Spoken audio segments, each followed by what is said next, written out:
Assalamualaikum warahmatullahi wabarakatuh. Alhamdulillahi wa kafa wassalatu wassalamu ala nabil mustafa wa ala alihi wa ashabi ahla sidqi wal wafa. Rabbana syrah lana sudurana wa yassir lana umurana wa hlul uqdata min alsinatina yafqahu aqwalan amma ba'd. Kaum muslimin dan muslimat, kita akan mulai kajian kita tentang sholat. Mengapa sholat menjadi objek kajian yang selalu diulang-ulang dan selalu dikaji secara mendalam, bahkan harus sempurna dan tuntas pembahasannya? Karena sholat ini menjadi instrumen yang sangat penting dalam rangka berkomunikasi dengan Allah Subhanahu wa Ta'ala, menyambungkan sinyal kita sebagai hamba dengan Sang Maha Pencipta. Maka kajian tentang sholat yang akan kita mulai ini menjadi sangat penting, dan sengaja yang saya sampaikan adalah kajian tentang fiqhus sholat versi madhab Imam Syafi'i. Saya tidak menyentuh mazhab yang lain karena sholat dalam versi satu mazhab saja kita masih belum sempurna. Nanti kita akan mulai dari takbir sampai kemudian salam. Bagaimana versi mazhab Syafi'i tentang tata cara atau kaifiyah sholat yang baik dan benar. Nah, pentingnya beribadah dalam satu versi ini adalah karena para imam yang sudah beristihad, bersusah payah, mengeluarkan seluruh energi dan kemampuannya untuk menerjemahkan pesan-pesan yang terdapat dalam kitab suci Al-Quran dan Sunnah Rasulullah. Lalu mereka kemudian beliau kemudian menerjemahkan dalam fikih yang lebih operasional, dan kita kemudian mengikuti pemahaman para imam tersebut karena kita memang tidak mampu menggali lebih dalam. Sebagai contohnya saja, para ulama telah berbeda pendapat mengenai misalkan mengusap kepala.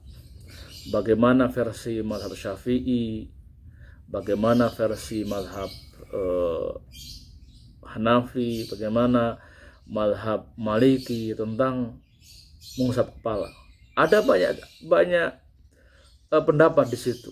Nah, kalau kita tidak fokus pada salah satu pendapat ini, sementara kita memiliki keterbatasan dalam mengkaji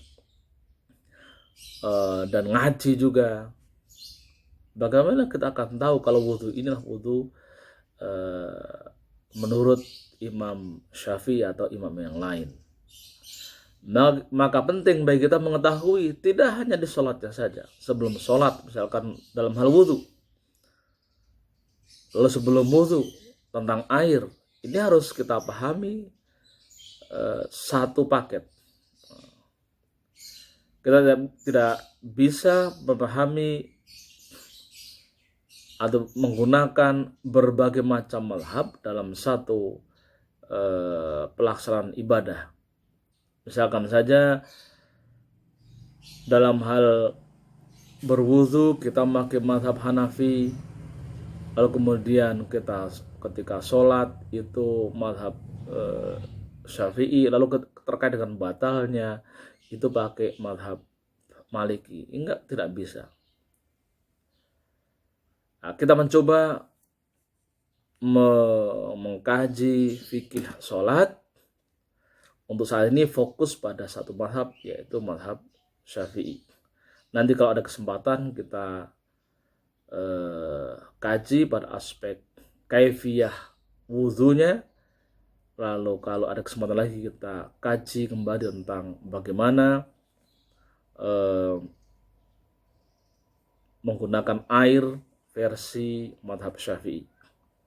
Nah, jika dalam hal berwudu kita menggunakan madhab lain, sholatnya madhab lain, lalu kemudian batalnya madhab lain, itu namanya mencampur adukkan pemikiran, mencampur adukkan madhab, yang dalam bahasa usul fikih disebut dengan talfiq. Mengambil inaknya dalam ibadah tertentu lalu digabungkan menjadi satu, dan semua dari wudhunya, dari sholatnya, dan sampai batalnya itu diambil yang mudah, paling mudahnya. Nah, para ulama atau jumhur mengatakan talfiq itu haram, meskipun ada sebagian ulama yang membolehkan, tapi lebih banyak yang mengharamkan.